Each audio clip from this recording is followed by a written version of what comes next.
स्वाध्याय तपस्यागो निष्ठापूर्णेन दक्षिणः प्रदान यज्ञ छंदांशी तीर्थानि नियमा यमः अनेक प्रकारची जरी साधना असली तरी ती माझ्या दारापर्यंत सुद्धा येऊ शकत नाही.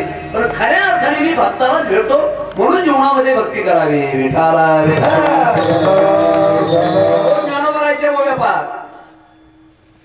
गतीर भारतात आपलं नाही क्लेशोदेकतरस्तेच्या मग व्यक्ता सप्तचेतसाम अव्यक्ता हि गतिर् दुःखम देहवद्भेरवाप्यते. त्याच्यावर ज्ञानोबरायचे व्यापार तुम्ही तहानेल्या तहानेचे पियावे भुकेल्या भुकेचे खावे अवरात्र व्हावे मामवारा निंद्रियाचे भोवणे विरोधाचे वेल्हावणे झाडाचे साधने चालवावे गा शीत वेढावे उष्ण पांघरावे वृष्टीच्या असावे घरातू किंबहुना पांडवा अग्नी प्रवेशुनी नवा प्रातारेण करावा तो हा योगू हेत स्वामीजीचे गाज नावापी केल्याज मरणेशी झुंज नित्य नवे ऐशे मृत्यूने तीख का घोटे कळते वीख डोंगर गिळता मुखण भटे काही म्हणून योगाची आवाटा जे निघाले गा सुभटा त्या दुःखाची वाटा भागाला. रोज बोंबला फिरवा काय करणार ते आवाज खेळले का. आता सकाळी 2 कीर्तन केले तरी 36 कीर्तनाला आलोय. विठाला विठाला योगाची वाटा जे निघाले गा सुभटा तया दुःखाचा चिवाटा भागाला लोहाचे चरी जै बोचरी या पडते खाणे ते पोट भरणे की प्राणी शुद्धी म्हणून समुद्र वाही. अहो ज्ञानोबराय म्हणतात वा चोरी योगाचे निबरे अधिक काही मिळे ऐसे नाही आगडे कष्टची तया. बाकीच्या साधनामध्ये कष्ट आहे पण नामस्मरण असं सोपं साधन आहे. नलगे अंघोळी तोंड धुवावे म्हणून कोण एक सर्व भावे नलगे अंघोळी तोंड धुवावे. अरे तोंड धुण्याची सुद्धा गरज नाही अंघोळ करण्याची सुद्धा गरज नाही. तुम्ही असाल तिथे तुम्हाला नामस्मरण करता येते. असाल ते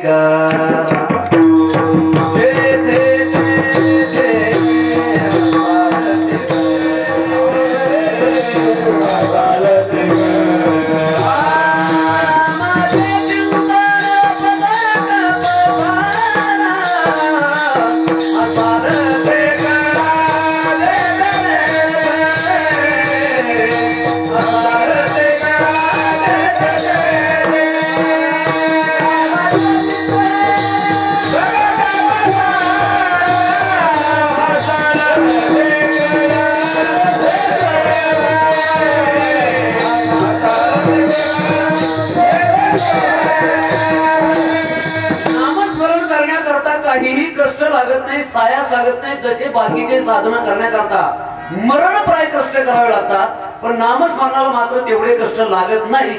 म्हणून आमच्या साधू संतांनी सांगितलं नामवाचे पहिला भक्तीचा प्रकार नामस्मरण सांगितलंय.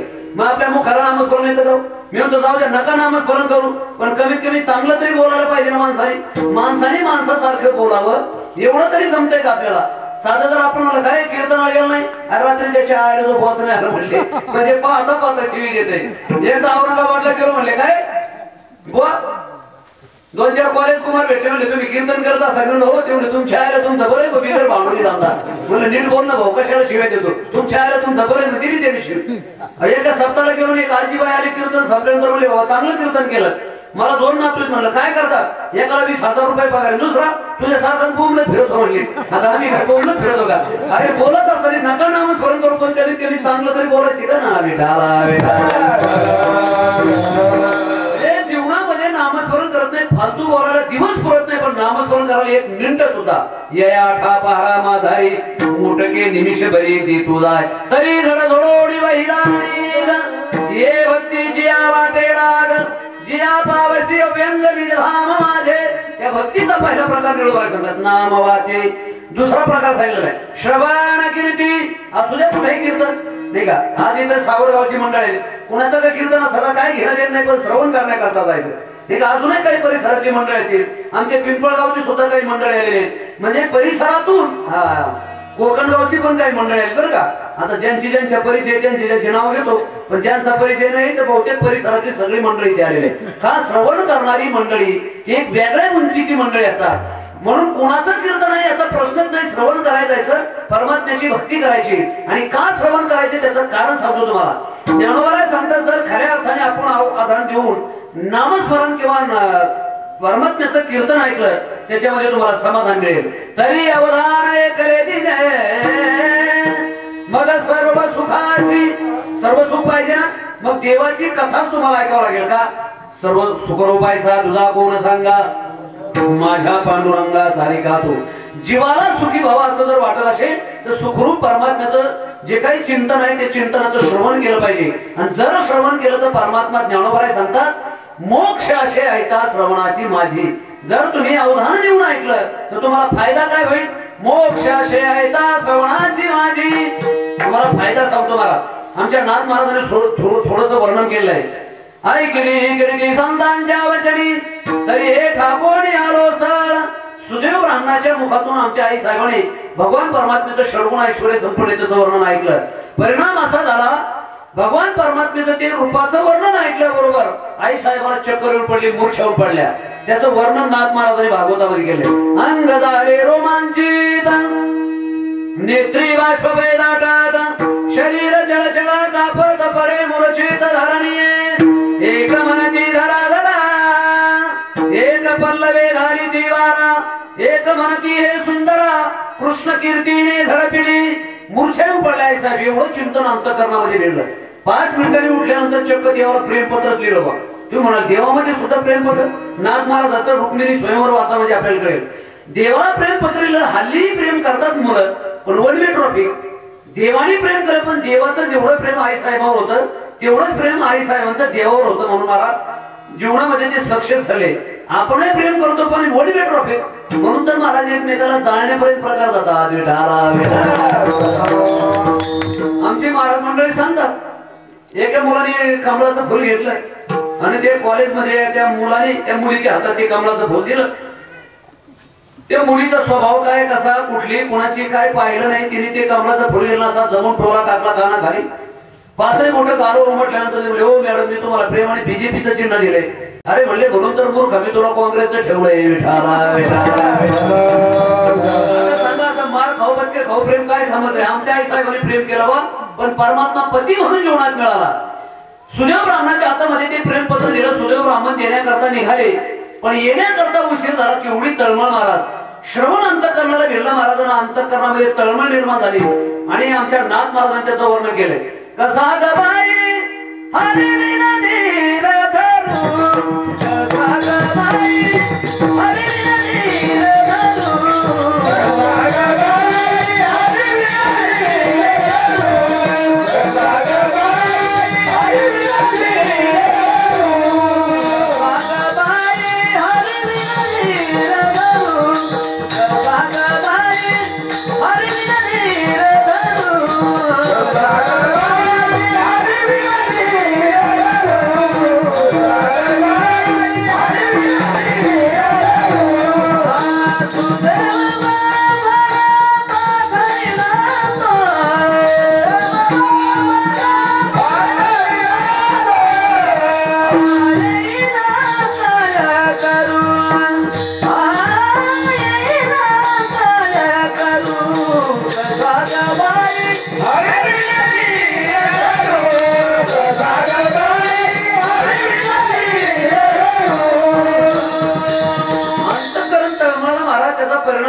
परमात्म्याला पती म्हणून ते आमच्या आई साहेबांच्या जीवनात यावं लागलं. म्हणजे हा श्रवणाचा फायदा आहे.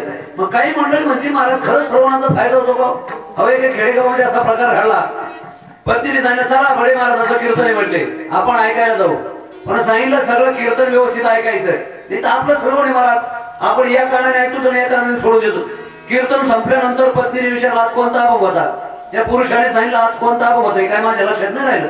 म्हणजे कीर्तन सुटल्यानंतर जर अभंग विचारला तरी सुद्धा लोकांना सांगता येत नाही. ती पत्नी म्हणते तुमच्या बाप्याचं असं ते म्हटलं या कारणाने ऐकतात आणि या कारणाने सोडून देतात. तेवढं तुमचं माहिती असं बरं आहे बा. दोन्ही कारणाने ऐकतात आणि तोंडाने सोडून देतात. एखादी चांगली जर गोष्ट तुम्हाला गावात पसरवायची असेल तर बोर्ड लावायचं नाही, पोस्टर लावायचं नाही, फक्त पत्नीच्या कानात जाऊन सांगायचं. 5 मिनिटांमध्ये ती उठणार, शेजारी जाणार, तू म्हणून सांगते नाही ते सांगशील कोणाला, पुन्हा तिथून उठणार दुसऱ्या घरात जाणार, तू म्हणून सांग. म्हणजे कानाने ऐकायचं आणि तोंडाने सोडायचं, पण अंतःकरणामध्ये मात्र काही जाऊ द्यायचं नाही. आमच्या साधू संतांनी तसं केलं नाही. मला श्रवण जे केलं ते अंतःकरणामध्ये फिरलं. त्याचा परिणाम असा झाला आई साहेबांनी श्रवण केल्यामुळे तिचा उद्धार झाला. श्रवणे परीक्षणे तरला भूपते 7 दिवसा मुक्ती झाली त्याशी तुका म्हणे राज्य करिता जनक एक पावात मी माझी जळी. असं श्रवण असावं. श्रवण केल्यानंतर उद्धार झाला पाहिजे, पण आपण श्रवण करतो तेवढ्या त्या लेवलचं नसतंय म्हणून आपला उद्धार होत नाही. अरे उद्धार होत नाही म्हणण्यापेक्षा आपली भक्ती कशी सांगू तुम्हाला. जर कीर्तनाला गेलं तर लोकांच्या चपला चोरून आणतंय. आता याची भक्ती चाललीच कुठे नेमकी. पत्नी म्हणजे का आज कीर्तनाला गेले होते का तुला तू कसं काय ओळखलं म्हणजे ज्या नवीन चप्पल घरात आली त्या फिरत की तुम्ही कीर्तनाला गेले असाल. कीर्तनाला जाऊन जर चपला चोरत असेल तर याचा उद्धार होईल का नाही का. दुसऱ्याच्या चपलावर लक्ष म्हटल्यानंतर कीर्तनावर लक्ष असण्याचा प्रश्नच नाही बा. नाही जीवनामध्ये जर भक्ती करायची असेल तर ती कशी भक्ती पाहिजे. आमचे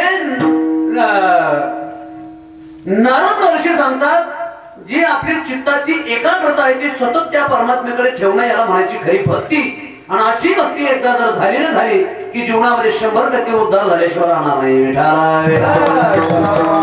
पहिली भक्ती आमच्या निळोबरायचे नाम वाचे, दुसरी श्रवण कीर्ती. अजून एक उदाहरण सांगतो म्हणजे आपल्याला असेल. पत्नी सांगितलं चला बरं कीर्तनाला. इतके दिवस झालेत आपल्या गावात 2-4 सप्ताह होतात कधी तुम्ही कीर्तनाला आले नाही. आज कीर्तनाला तुम्हाला यावं लागेल का. गंभीर महाराज वाजवर आहे, इकडून रामदास वाजवर आहे, सुज्ञ मंडळी सगळे तिथे आलेले आहेत. आणि आज आपल्याला शूटिंग करायची म्हटले आणि शूटिंग मध्ये तुम्ही दिसले पाहिजे म्हटले. अख्ख्या महाराष्ट्राभर कॅसेट प्रसारित होणार आहे. आणि ती याला वाटलं बरं झालं बा शूटिंग होणार आहे म्हणजे आपण अख्ख्या महाराष्ट्रात दिसणार. सगळ्याच्या पाठीमागे येऊन बसलं. एवढी त्याला श्रवणाची आवड होती. बरं पाठीमागे आलं त्याला ते उभं राहिलं. आता कीर्तनात बसायचं असतं उभं राहायचं असतं हे सुद्धा त्याला माहित नव्हतं. कधी बात जेवढी कीर्तनाला आलं नाही. पण पत्नीने सांगितलं कुटाणा वाढू नये म्हणून पत्नीच्या सांगण्यावरून भांडण होऊ नये म्हणून आलं त्याचे पाठीमागे उभं राहिलं. पाठीमागे उभं राहिल्यानंतर त्याचे 2-4 मित्र होतेच त्याच कॅटेगरीचे. ते म्हणले कुठून आलं सूर्य फुल कधी न येणार इकडे. हा ब्रह्मकमळ म्हणले 60 वर्षांनी गावामध्ये एवढे सप्ताह होतात पण तरी कीर्तन येत नाही. पण आलं त्याचे उभं राहिलं हात बांधून उभं राहिल्यानंतर त्याचे मित्र म्हणले बसा म्हणल्यानंतर ते बसलं. पण बसल्यानंतर त्यांनी विचार केला काय हे एक पात्री प्रयोग चालला. एकच कीर्तनकार बडबड करतोय. वाजे दोन्ही हाताने वाज वाजत आहेत. बाकीचे टाळकरी मंडळी टाळ वाजून काहीतरी बोलतायत. म्हटले काय म्हणतात ते आपल्याला काय कळलं नको. म्हटले चला काय हे कीर्तन ऐकायचे म्हणले आपल्या घरी जाऊन पिक्चर पाहू. उठलं निघालं माघारी. निघाल्यानंतर त्याचे मित्र म्हणले जायचे का जा. म्हणले कशाला उभे श्रवणामध्ये अडथळा. येताना ते तिथे आले ते या म्हटले बसा म्हटले जायच्या वेळेस जायचे तर जा म्हटले. निघाल महाराज. पण पत्नीने सांगितलं होतं अगोदर महाराज आज काय कीर्तनात सांगणार ते मी जर कधीही जरी विचारलं तरी तुम्हाला सांगता आलं पाहिजे. मग यांनी विचार केला आपण तर काय ऐकलंच नाही म्हणले. 2 मिनिटं ते थांबलो. पण त्याचे 3 शब्द पाठ झाले बा. ज्यावेळेस ते तिथे आले ते मित्र म्हणले ते या तेवढा एक शब्द त्यांनी पाठ केला. त्याच्यानंतर तिथे उभं राहिलं म्हणून बसा म्हटले तो एक शब्द पाठ केला या बसा. आणि जाता वेळी ते म्हणले जायचे तर जा. हे 3 शब्द पाठ केले सांगतो ना या बसा जायचंय तर जा या बसा जायचंय तर जा. अहो सप्ताह संपला. त्याच्यानंतर ते वस्तीवर राहत होतं. 10-15 दिवसांनी नेमके याच्यात त्या वस्तीवर 10-15 चोर आले. हे रात्री आपलं पडलेलं होतं कोर्टवर डोळे लावून याचं नामच चालू. कधी पत्नीने विचारल्या काय सांगितलं कीर्तनकारांनी या बसा जायचंय का जा. नेमके 15 चोरांनी ते घर उघडलं आतमध्ये एंट्री केली. तेवढ्यामध्ये ते म्हणते या. अरे चोराला वाटलं नक्की आपल्याला पाहिलं बरं का. मग चोरा लपायला लागले ते म्हणते बसा. अरे घरात शिरलो तर या म्हणते लपायला लावलं तर बसा म्हणते. चोर पळायला लागले ते म्हणते जायचंय त्याचा. 2-3 किलोमीटर चोर गेल्यानंतर ते म्हणले उद्या जर यांनी गावात मिटिंग घेतली आणि गावकऱ्या सांगितलं तर सगळ्या इज्जतीचा पंचनामा व्हायचा. आता ही झाकलेली मुठकुळं तरी आपला झाकली पाहिजे. मग पुन्हा घरी गेले 2-2 हजार रुपये घेतले. त्या 15 जणांनी 30,000 रुपये घेऊन पुन्हा 3-3:30 वाजता याच्यावर घेऊन गेले. तोपर्यंत नामस्मरण करून झोपलेलं होतं. त्याला उठवलं राम उठा म्हटल्यानंतर बाहेर म्हणले का 10-15 जण एवढे पाठे म्हणले काय वेळेस काय धरा म्हणले आम्हाला रात्री नाही का आम्ही चोरी करता दार उघडला शिरलो तुम्ही या म्हटले. आम्ही लपायला लागलो तुम्ही बसा म्हटले.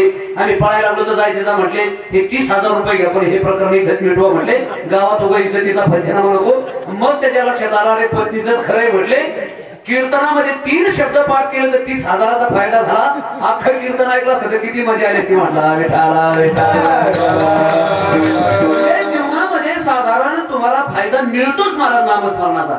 जीवनामध्ये ज्यांनी भक्ती केली त्यांच्या घरी परमात्म्याने सुद्धा कामं केली. मुंजडीचे काही मेने भगवंत तिष्ठे भाव भक्ती पुण्या दाशी पुत्रकन्या विदुराच्या भक्षी दैत्याग्री रक्षे प्रल्हादाची अर्जुनाची घोडी दूत अनंते संकटे बहुते वारी संकटे बहुते वारी.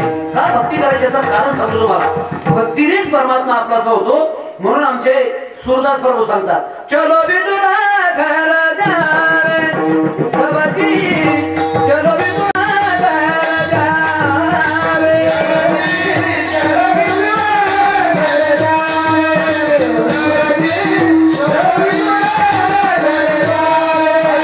शबरी के बेर सुदाम दिन गावर शबरी के बेर सुदाम दिन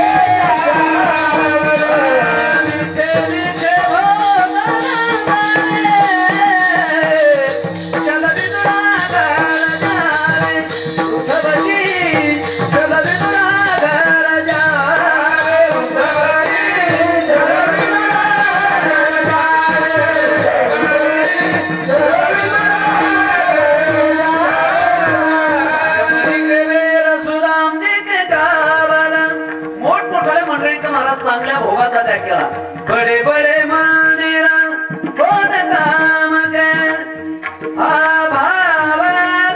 नाही पावे बाबा नाही पावे चलो विदुरा घर जावे उद्धवजी चलो विदुरा घर जा विदुरा घर जा भक्षुनी गाना